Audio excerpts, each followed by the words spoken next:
win. It is not 1 plus and 1 minus. And why that happens, I will tell you. It happens, now you see there are 6 issues. Can you just write down 6 issues on your paper? You take one simple, normally what you do negotiation, very often in business or with, if it is a vacation, if you are a housewife, you can take vacation. What are the various issues you discuss with your customer or supplier? Take any one issue. Pardon? Please write down that. Quality, it could be quantity, it could be price, payment terms, AMC contract, servicing contract, whatever. Just write them one below the other.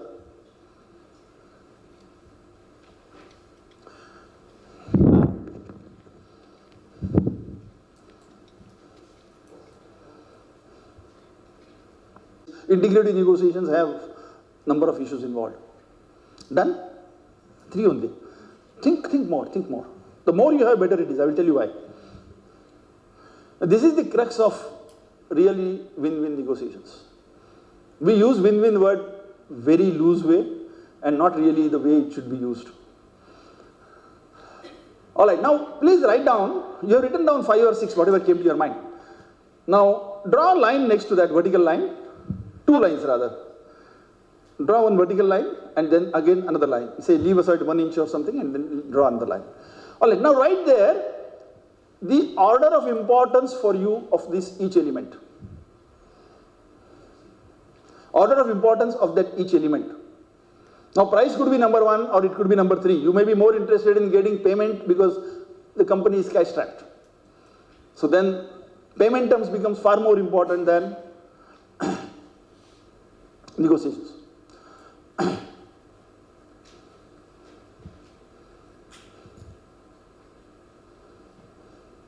Done? Simple. Alright, now beyond the second line, please write down what is important to the other side as you guess it. What is important? The sequence order again 1, 2, 3, 4 for the other side with whom you are negotiating that. But please don't do it very quickly. Please take time. For your customer, if you are talking about customer negotiations, to your customer. If you are doing it with vendor, for your vendor. If you have written about vacation, to your husband or your children, whoever is in your mind. Please write the sequence 1, 2, 3, 4. Order of importance. Done? Done, madam? Okay, good. Are they the same? They are entirely different, right? Most of the cases it is entirely different. And if you have got the same numbers for all, exactly the same sequence, that means you need to think more. You need to think more. Okay? I have done this exercise with umpteen number of people. Majority or most, all of them get different sequence. Right? And then the integrative negotiation is, see what we do, we go to the customer or we go to the supplier. We negotiate price. We have quoted 500. The other fellow says, no, this is too high, make it 450. And then we negotiate and we come to 470. I'm just giving an example. Then he says, payment of 90 days both hai yaar. Make it 75 days. You know, if you have asked for immediate payment, he will say, mere ko 90 days chahiye. If you are a seller. Then we say, okay, we need to discuss and arrive at something. This is what we are doing actually is converting an integrated negotiation into distributed negotiation. Every time you lose something, he gains that and you lose it. Whereas integrated negotiation is one where you exchange the issues. Why? Suppose for example he says, no, reduce the price by 5%. You say, I can reduce the price by 5% if you give me the immediate payment. Okay, instead of 30 days or instead of 60 days. And what happens really is, for you getting payment immediately is important. For him the price is important. So you are giving him something which is more important to him and you are getting something which is more important to you. Right? Now if you do this way exchange, then he gains because he wanted lower price and you gain because you are getting early payment. And when this happens, both the parties have won something, and that is why it is called win-win negotiation.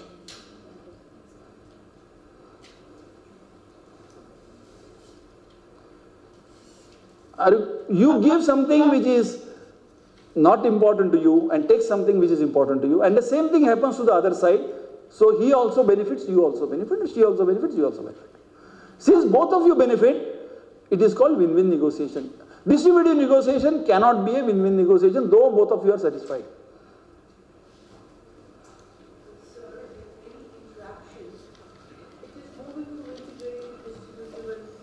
No, don't move from distributive from integrative to distributive. When you are doing integrative negotiation, exchange things. Don't negotiate only one term. That's what I'm saying. I'm sure you have done this in the chess guns. So you negotiate. Don't negotiate single item, single issue. Negotiate two issues at least. Give something which is less important to you. Take something which is more important.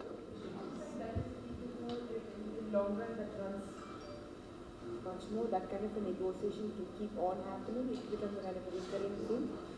Because normally you have a long-term relationship with the other side.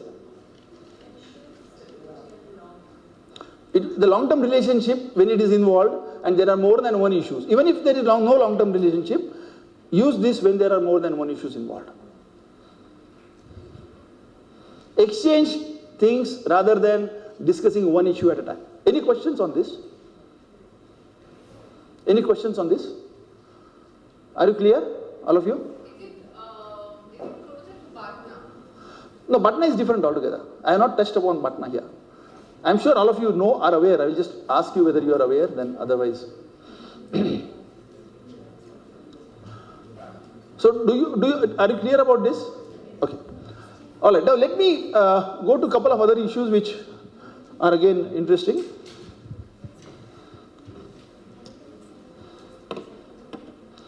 Let me tell you something about Theodore Roosevelt, who contested election for American presidency in 1912. In that, his manager printed what you call brochures or posters for him in US. And he printed 2 million or 3 million posters.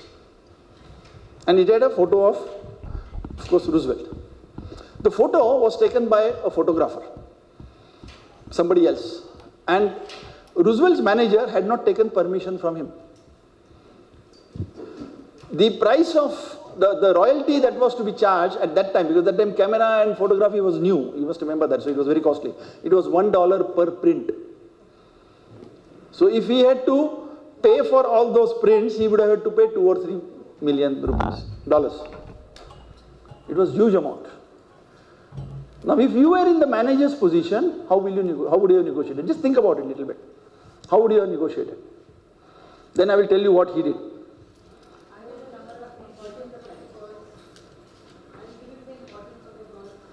What is that? No, that is all there, no? Lesser the price, okay? Okay. Anything else?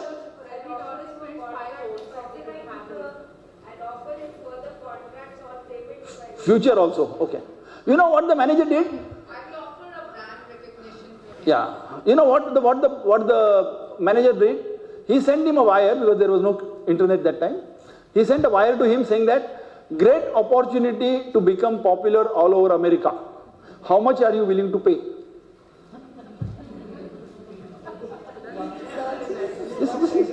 He said, how many, great opportunity to become popular all over America. How much are you willing to pay? He received the wire back saying that I am willing to pay $250. I can't afford more than that. And he took the deal. So instead of paying for it, he got $250 as a contribution to his election campaign. Okay, now the learning from this is, if you have a weakness, don't tell it to the other party. Your weakness is not a weakness if the other party doesn't know it. Unfortunately, many negotiators tend to advertise their weaknesses to the other side right at the beginning of negotiations. You will see a number of times salespeople coming and saying that, sir, if I don't get the order, then I will lose my job. True or false? I mean, it may be true, it may be false. But if there is a weakness for any reason, okay, don't tell it to the other side. Because the moment you tell that, other side will use it. So don't tell that to the other side, okay? Then one more issue, then I will go to all the questions, is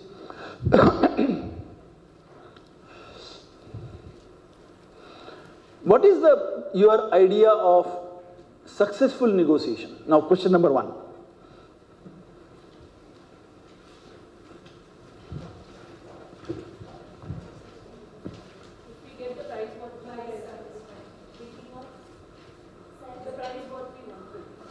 The price what you wanted, okay?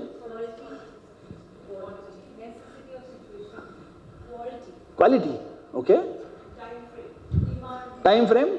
The usability and the meeting what I spent. What all you people are telling me is right.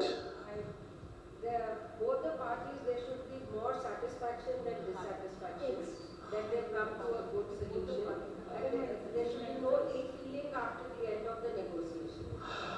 This is, all what you have told me is right, but it is limited. It is limited. Extra quantity with the same price. All right, these are all criteria which are true, but the real test of successful negotiation is implementation of that negotiation to the satisfaction of both parties.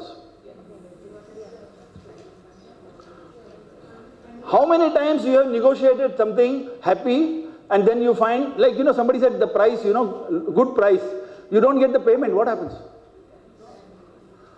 You understand? Getting a good price, yes, if I have no intention of paying, I will give you excellent price, no problem. So the success of negotiation depends on implementation of the agreement to the satisfaction of both sides.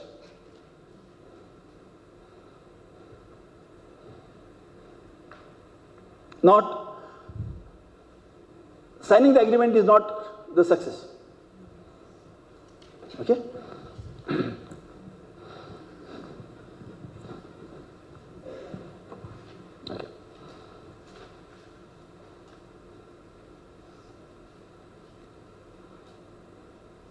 This is distributed negotiation. He is saying, I will tell you what, if you move some, I will move some. Okay? The fellow moves 2 steps, that fellow goes 2 steps back. This is distributed negotiation, when you can negotiate as hard as you like. Okay? All right. Okay, just go through this because this is interesting.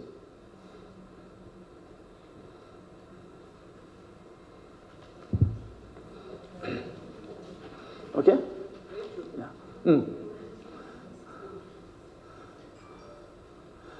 All right. Now, one of the things that always, why is it not going? One thing is, many negotiations which look very successful at the beginning do not remain successful over a period of time, or in fact they fail totally. So we really need to understand what is a successful negotiation, as I was talking to you. Okay? Okay. Now let us go to that case of Zikota. All right? Zikota, those liquid exotic drink. I want to know what are the prices you have given. Let us say the first case is a dingy small shop.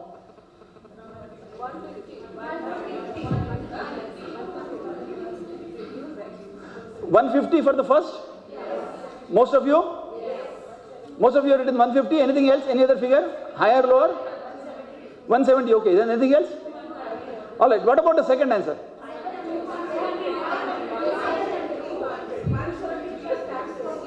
130 plus taxes. And what about the first case? You are paying more for the dingy shop than the 5-star. But then 150 is still higher. No, but even the No, but even the 5-star is giving you service which is not available. Oh, it is mentioned there. It is very clearly mentioned there. What is it? All right, let me tell you the answer first. Okay? Let me tell you the answer first. You should be willing to pay the same price at both places. Yeah, same places, same. Why? I give you that. How much you are saying? I'm saying it's 130, then I should be willing to pay 130. You should be willing to pay 130. But he will not give you at 130 then. Both the places. Then you put plus 10 minus. No, but how much is it? You have to tell me the amount. I think 140. No, but I'm saying that you should be willing to pay same price at both the places. No? I will tell you why. I will tell you why. Huh? The same price that you get at dinghy shop. But then the question, in 5-star you can't negotiate. Are you sure? Okay. If you are throwing a party for 300 people, will you negotiate dinner price? Okay. Now let me tell you why. Okay, this is how our mind deceives us. Okay? This is how our mind deceives us. 1 minute. But let me complete now, because we are running short on time. I would have loved to give you more time, but we are running short on time. You are going to drink that Zikota drink at a beach side. Okay? Now, if you drink it at beach side, the enjoyment that you will have is same whether it is coming from a 5-star hotel or from a dinghy shop. Agreed? Now, if you are drinking it in the 5-star hotel, then you will have a different enjoyment because of the atmosphere, etc., etc., ambience, etc., etc. But if you are drinking it at beach side, your enjoyment of that drink, whether it has come from 5-star or whether it has come from dinghy shop, is same. And that is the reason why you should be willing to pay the same price at both the places. We don't do that, but that is not necessarily, that means it is correct. All I am saying is, if you are willing to pay for a 5-star hotel 300 rupees, you should be also willing to pay 300 rupees to the dinghy shop, because your enjoyment is going to be the same. When you say you are willing to pay 300 rupees at 5-star hotel, you are assuming that your enjoyment of drinking is little more than 300.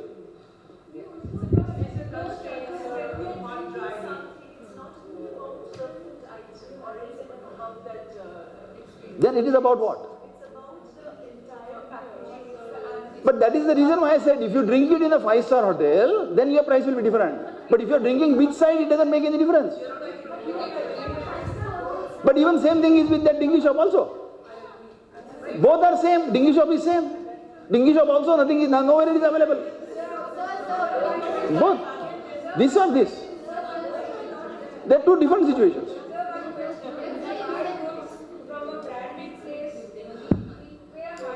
Madam, I totally agree with you. The brand you will pay more because your enjoyment when you drink, you use a Vuitton bag, your enjoyment is far better than when you buy the roadside shop from a roadside shop. I agree with you.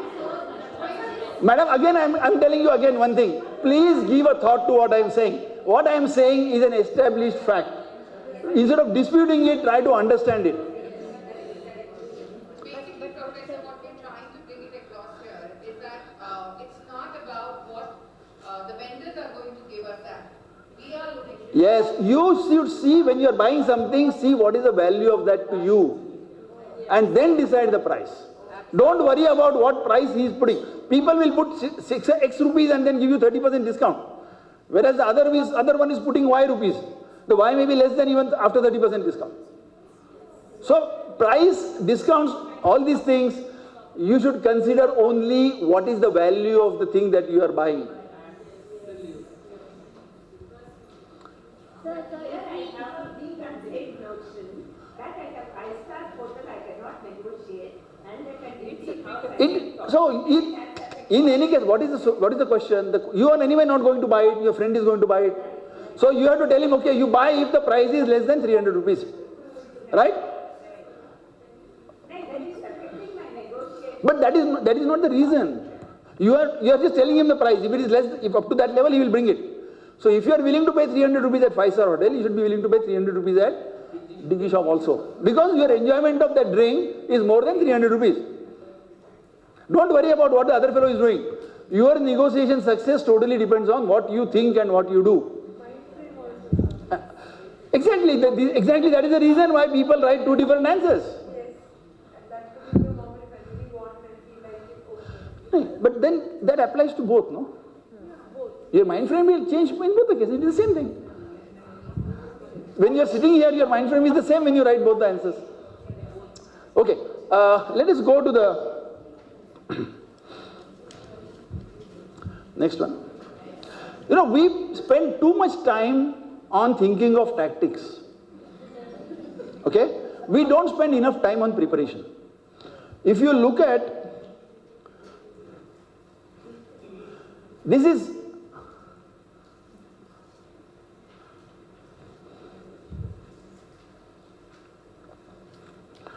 are the 5 steps in negotiations. One is the preparation, factoring in the relationship, setting targets, deciding the strategy and value creation, and implementing the strategy by tactics. Unfortunately, most of the people spend far more time on last one.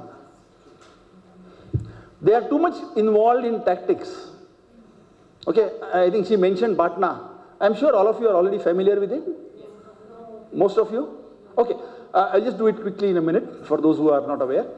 BATNA is best alternative to negotiated agreement.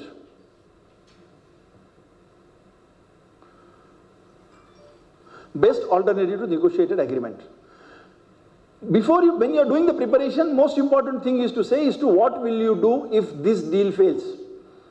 If I am coming to Rekha ji for negotiations on, say, buying some material from her, and I have plan of spending 600 rupees or 500 rupees or 5,000 rupees or 5 lakh rupees, whatever. I must know before I go that if my negotiations with Rekha ji fail, what will I do with that money? For example, if I am buying a house, let us say, and I go and seeing a house, I have already seen that 5 houses, then I will say, okay, out of these 5 houses I have seen, house number X is what I am going to buy at the price negotiated with him if my negotiations with the house I am trying to buy from Rekha ji fails. So I have that as an alternative. This is what I am going to do if my negotiations with her fail. This is what we need to decide, and that is called the best alternative. The house X which I have seen already and I am going to buy in case this negotiation fails is the BATNA. Okay, and BATNA is irrespective, it has nothing to do with my negotiations with her. It is what is your option. Okay, you can call it what is your option. And based on that option, you decide what are the terms you are going to agree for this deal which I am negotiating with her. Okay, and then those terms which I have decided that I will not go beyond this, I will not pay a price of more than X rupees for that item. I have decided, A rupees for that item, 500 rupees for that item. I have decided that because my BATNA is that. If I pay more than 500, then actually this deal is worse than BATNA. Are you clear? This deal is worse than BATNA. So I am not going to do that deal if she is going to ask me more than 500 rupees for that item. So I need to decide the BATNA, and based on that, I must decide what is going to be my limit to which what I am going to pay or receive, depending on whether you are selling or buying. That is called walkaway price. I will not go into great details of that, but it is very important to do this thing when you are doing the preparation. You must know what is your BATNA, and then what is your walkaway price based on that BATNA. A deal is not good if you are paying more than, paying adverse compared to your BATNA. You must get something more than what your BATNA is giving you. Simple. Isn't walkaway price when you have not options, many people doing the same thing? Walkaway price is for that. Now, walkaway price is what you are willing to pay in this deal. When I say price, it means all the terms put together. Price I am going to pay in this deal, because if I pay more than that, then my BATNA is actually better. Okay? So I will tell you a little later once we go over that. So that is the preparation. Then you are factoring in the relationship. Now, I have just 5 minutes. I would love to do that. Let me see. Can you just draw a cross like this on your paper in front of you? Draw a cross. Yeah, like a plus, yes. Or you draw x-axis and y-axis, and then in that you draw a cross. No, not like that. I'll just do it here.